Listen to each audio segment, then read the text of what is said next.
कहीं कोई डाउट नहीं है, लेकिन कांग्रेस का अपना विश्लेषण ये है कि जो दो बड़े घटक दल हैं एनडीए के, एक जेडीयू नीतीश कुमार बिहार से और टीडीपी आंध्र प्रदेश से, ये दो घटक दल जो हैं निश्चित तौर पे ये चाहेंगे कि ये अलग अलग दोनों के साथ रहे हैं, कि अगर इनका कैलकुलेशन ये है कि अगर ये दो घटक दल इनकी तरफ आ जाते हैं तो मामला बराबरी का हो जाता है, लगभग 260 वाली बात होती है। तो निश्चित तौर पे जब वो कह रहे हैं कि बात चल रही है कौन आते हैं, इसके अलावा कोई बहुत ज़्यादा इनके पास समर्थन का आधार है नहीं। लेकिन देखिए, अभी सबसे बड़ी बात तो ये है कि ऐसी स्थिति में चंद्रबाबू नायडू जिस तरीके से जीत के आए हैं और नीतीश कुमार अभी अभी बीजेपी की तरफ आए हैं, तो ये एनडीए का एक जनादेश है। तो ये कांग्रेस का एक लॉन्ग शॉट, एक विशफुल थिंकिंग है, जो फिलहाल उस आधार पर ये प्रयास जरूर करेंगे। लेकिन अभी लगता नहीं है कि एनडीए को क्लियर मेजॉरिटी है। और मेजॉरिटी के साथ देखिए और भी कुछ जो छोटी छोटी थोड़ा बहुत जो जिनके पास सीट्स आए हैं, उनका भी ये पुल फैक्टर इनके पास ज़्यादा है, चूँकि ये सरकार में है अभी और पॉलिसी से लेके बाकी चीज़ों को लेके ये ज़्यादा सक्रिय हैं रीच आउट करने में। तो हमें लगता नहीं है कि ये बहुत ज़्यादा इसकी उम्मीद है। लेकिन हाँ, एक नंबर के आंकड़ों से देखें तो कांग्रेस भी ये सोच रही है कि अगर वो चंद्रबाबू नायडू या नीतीश कुमार इंडिपेंडेंट होते, ना तो एनडीए के पार्ट होते ना तो इंडिया अलायंस के पार्ट होते, फिर तो बात कुछ और थी। लेकिन चूंकि ऑलरेडी वो एनडीए के पार्ट हैं तो ये बड़ा लॉन्ग शॉट होगा उनके लिए ये कोशिश कर पाना। बट हाँ, वो एक अपना आकलन कर रहे हैं कि वो आ जाए तो मामला थोड़ा सा बराबरी का बिल्कुल हो जाएगा और फिर जो गैप है उसके लिए वो भी कोशिश कर सकते हैं। अभी चूंकि एनडीए को क्लियर मेजॉरिटी है तो हमें लगता नहीं इस पुल फैक्टर में। क्राइसिस इसलिए है कि हाइप बहुत ज़्यादा था 400 पार उसके तुलना में, बट सिल्वर लाइनिंग ये है कि जो रूलिंग पार्टी की कोalition थी उसको मेजॉरिटी मिली है। सिंगल पार्टी डोमिनेंस नहीं है, कोalition एरा है, बट मैंडेट क्लियर है पब्लिक का। ठीक है सतीश जी, अब अगर हम यही माने कि जो नंबर्स अभी दिख रहे हैं उसके हिसाब से एनडीए की सरकार बन जाएगी, तो इस बार जो सरकार बनेगी ये कैसी होगी? कैसी, मतलब डिफरेंट कैसे होगी पिछले 10 साल की सरकार से?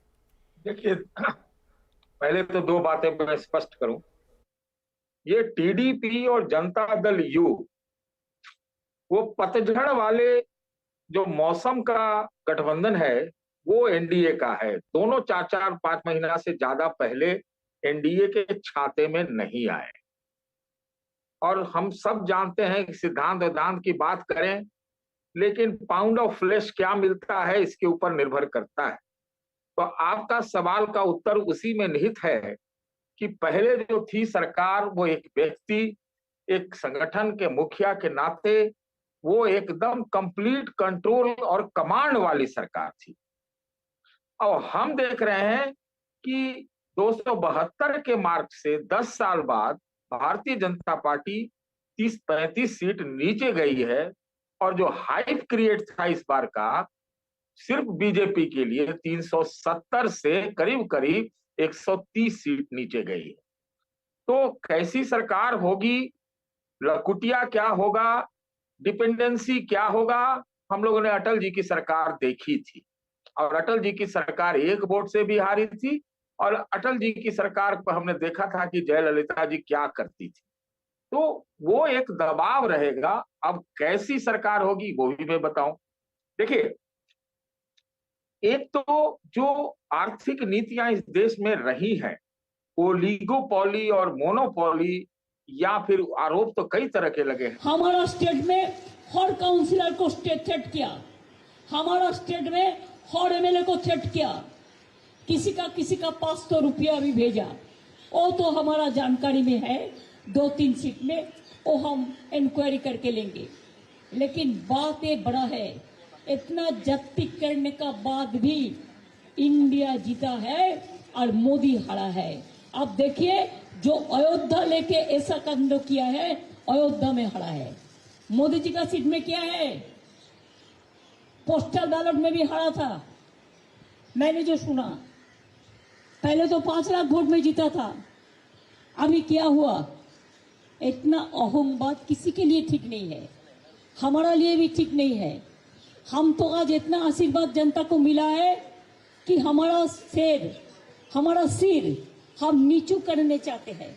हम जनता को कहने चाहती हूँ रविंद्रनाथ टेगर का भाषा में कि हमार माथा নত करे दाओ है तुम्हार चरण दुलार तले, सकल अहंकार है हमार डुबाओ चोखेर जले। আমাদের কোনো কৃতিত্ব নেই, সবটাই মানুষের কৃতিত্ব। আমি মানুষের চোখের ভাষা বুঝি। 2.5 মাস 3 মাস ধরে কোনো ইলেকশন চলতে পারে না।